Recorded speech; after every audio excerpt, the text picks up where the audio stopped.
Governor Sandro Correa is among the gathering of persons assembled at the City Hall at the beginning of the film.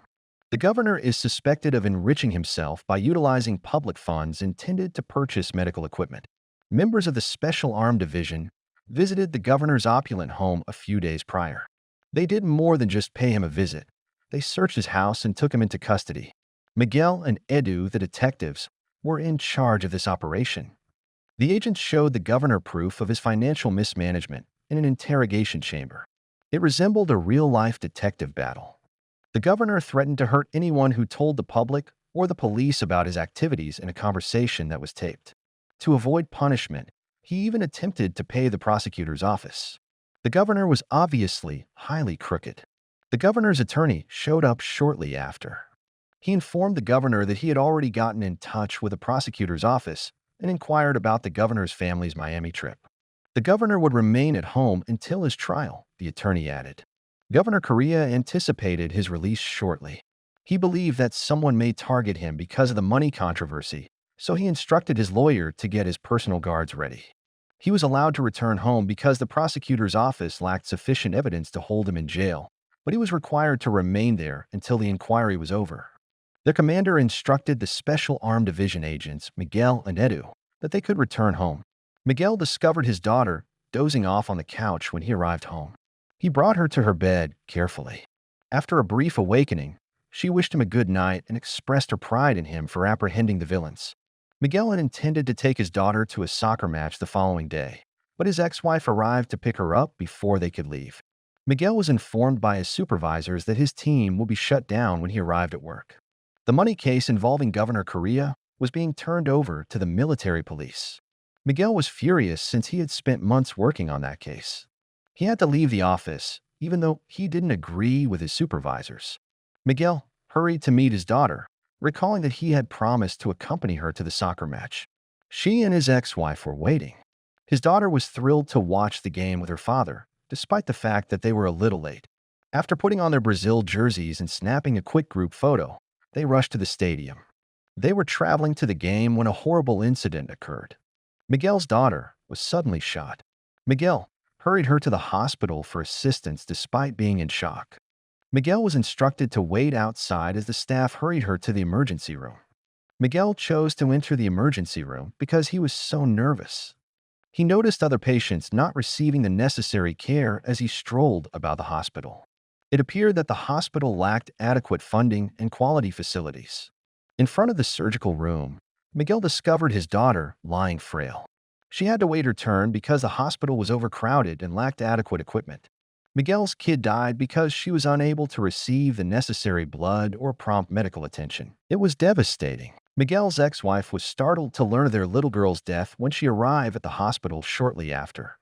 Edu wanted to assist in identifying the shooter because he felt terrible about Miguel's daughter. However, because they were close to numerous buildings at the time, Miguel was unaware of the shooter's location. Anywhere could be the hiding place for the culprit.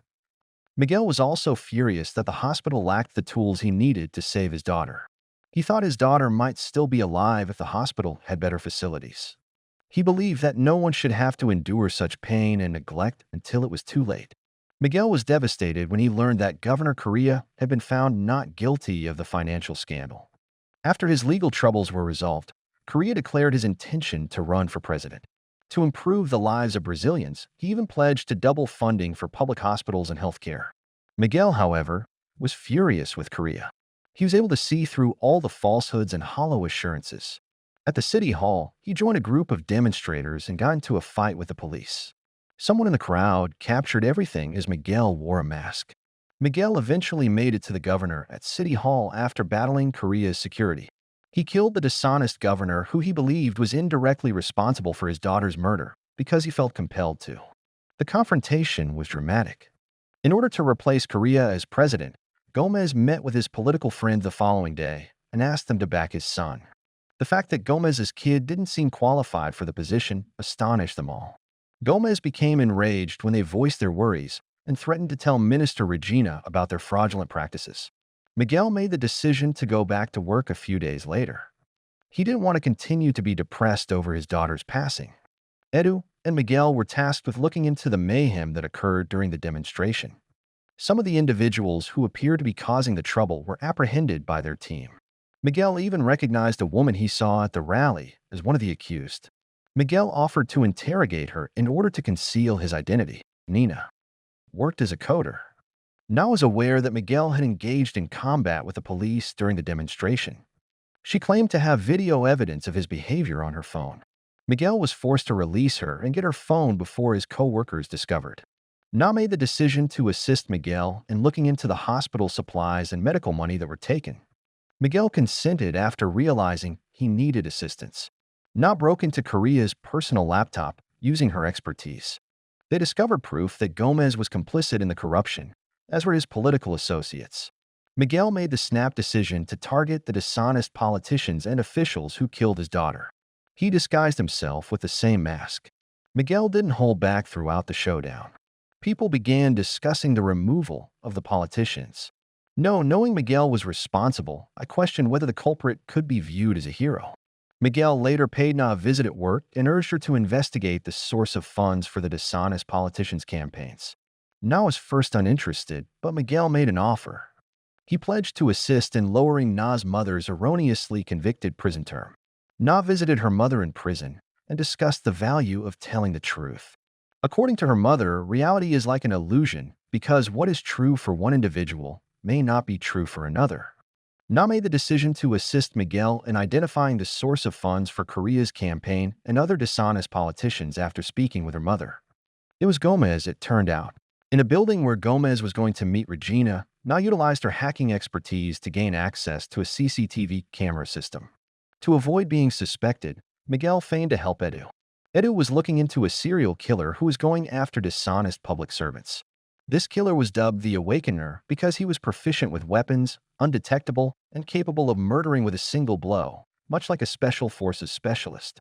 Miguel recommended that Edu take a break from his job since he sensed that Edu was approaching the truth. Miguel assisted Edu and then left to pursue his own interests. Minister Marta Regina was the Awakener's next target, Edu deduced. Edu attempted to alert Miguel and instructed him to travel to the location where Regina was meeting Gomez, but he was unable to get through to Miguel, so he went by himself. Edu ultimately addressed the Awakener, who was Miguel, when he got there. Miguel attempted to flee, but was shot because he didn't want to fight Edu. He made the decision to abandon his plan to murder Regina and ran away. Nina, whom Miguel met, assisted in healing his wound. Miguel and Edu presented the results of their study to their colleagues the following day. They found concrete proof that Minister Regina had partnered with Ano Gomez, who provided campaign funding to the dishonest politicians. Miguel, Edu, and a group of detectives made the decision to look more closely at Minister Regina's actions. But their superiors quickly stepped in and put an end to the inquiry. With a suggestion that Gomez may have bought off their superiors, they ordered them to cease investigating Minister Regina's affairs. This move infuriated Miguel, who made the decision to deal with Gomez directly. At the same time, he was dining with influential government officials at Gomez's home. Gomez's kid was also present, but he was uncomfortable being around these powerful individuals. Taking a moment to talk to his mother, he admitted that he wasn't prepared to be president but didn't want to let his father down. Gomez listened to his son's uncertainties and made an effort to encourage and reassure him. Miguel, however, was already on the move and killed Gomez's son with a gunshot. Unexpectedly, Gomez exploited his son's passing to win over the people, even though Miguel had forced him to admit his crimes. In place of his son, he put himself forward as the next presidential candidate. Gomez had also been looking into his co-workers' deaths. Sarah, his lawyer, was investigating. After a while, Sarah learned that the Awakener had a lover. He killed him because he mistook him for Nina's boss. Nina later discovered her boss dead when she got to work. Unaware that Sarah's men were pursuing her, she fled in terror to Miguel's hiding spot.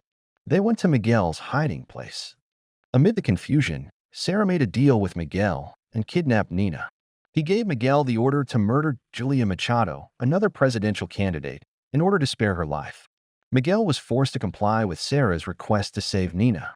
Before long, the police arrived at Miguel's hiding spot because neighbors reported hearing gunshots. Edu and his team, who were also investigating, realized that it was the place where the Awakener had been hiding. Edu was shocked to discover that the Awakener was actually his best friend, Miguel. He found out when he came across Miguel's cell phone at the scene. Knowing that the awakener was targeting Gomez, Edu rushed to the location of a presidential candidate debate. Miguel was going there, too, to get rid of Julia. Despite Julia's integrity as a politician, Miguel was prepared to hurt her when he got to the debate. Edu stopped him before he could pull the trigger. Despite their intense battle, they both made an effort to avoid killing one another. Edu begged Miguel to quit, claiming that if he persisted, he would be just as corrupt as the individuals he was against.